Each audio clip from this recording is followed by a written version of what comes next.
Labour's Shadow Chancellor, Rachel Reeves, has made some very, very bold policy statements today or at least today when I'm recording this, at the Labour Party conference.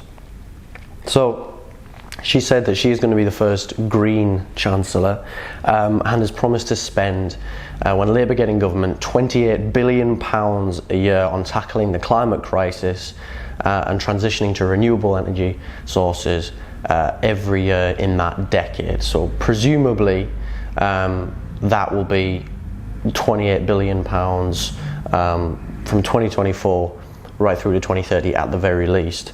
Labour would invest all that money in all kinds of different ways.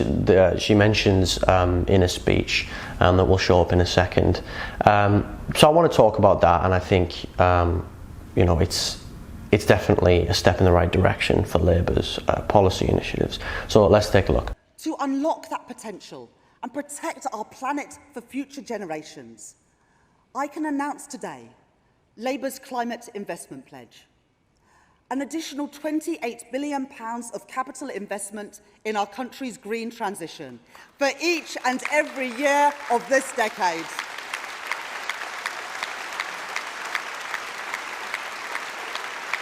I will be a responsible Chancellor. I will be Britain's first Green Chancellor. Conference, that is what a Labour government will do. Value for money means knowing when and where not to spend. But it also means knowing when and where to invest, to prevent far greater costs further down the line. There is no better example of this than in the case of climate breakdown. As Chancellor, I will not shirk our responsibility to future generations. No dither, no delay. Labour will meet the challenge head-on and seize the opportunities of the green transition. So let me tell you today what I would do as your Chancellor. I will invest in good jobs in the green industries of the future. Gigafactories to build batteries for electric vehicles, a thriving hydrogen industry, offshore wind with turbines actually made in Britain, planting trees and building flood defences, keeping homes warm and getting energy bills down. Good new jobs in communities throughout Britain. That was pretty good. That was pretty good. You know, the Labour Party has done a lot wrong in the past sort of year and a half. Well, in the past, just generally. But that was definitely something that I think a lot of us wanted to see from Labour from a while. A little bit of boldness, a little bit of radicalism in there, and that climate policy is definitely far better than what the Conservatives are offering. That level of capital investment, I think, is about 4 times as the amount that the Conservatives are currently spending on climate policy. It might even be more than that. And 224 billion is how much Labour would want to spend over the next 8 years.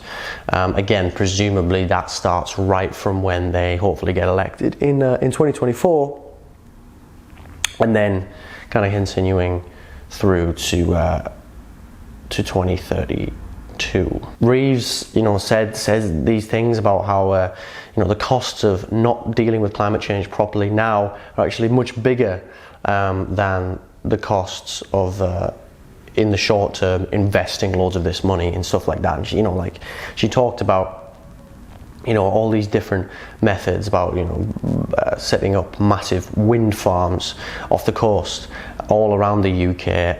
Those wind farms, of course, those wind turbines being built in the UK, that's something that I love. I think we really need to be investing more in manufacturing jobs, in green industry in this country. There's a lot of good stuff in there. We're talking about gigafactories, improving the state of electric cars, public transport, planting trees, rewilding natural spaces, and improving and strengthening local ecosystems. I really, really do like it. And I think, Labour needs some policies that it can just point toward. Like, look, this is what we stand for. This is what we're going to do. These are the tangible the tangible differences in the life of people in this country that will occur under a Labour government. And that's how you win elections. It's a key aspect of how you win elections. So it was definitely a really good speech. I really liked Reeves's framing on spending as well. She said value for money means knowing when and where to spend, and I think that's definitely a good way of framing it, because just throwing more money at something won't necessarily solve the problem. There are some problems where you definitely need way more investment. Anti-poverty programs, climate change are two obvious examples of that. But as we've seen throughout the pandemic, you can't just throw money at something and expect it to work. We spent way more, and I mean, perhaps hundreds of times more than Germany on a track and trace system. Their track and trace system was localized, it was publicly controlled, whereas the test and trace system that we have, obviously, is run by Circle, and the government has spent billions of pounds on that. The Germans only spent tens of millions of euros on theirs, and theirs is far, far better than ours is. That's why you need to make it clear our investments are going to be in areas that are going to generate wealth. We're going to be smart about it, and we are going to invest where people actually have the competence and the skills and the experience that are needed to provide services, to improve the country, to improve the economy, improve living standards. So it's really a welcome set of proposals and welcome framing and rhetoric from Rachel Reeves there. Someone that I haven't been very fond of in terms of policy so far. However, we're going to do another video about this entirely, but she has also said something that is really unfortunate, very callous and ignorant in terms of trans rights. So, she's certainly not smelling of roses, but this is a good policy. It will improve people's lives if it gets implemented, and I think it is a key brick to be laid down on the path to Labour's victory. I want to hear what your thoughts are, so leave them in the comments if you want to.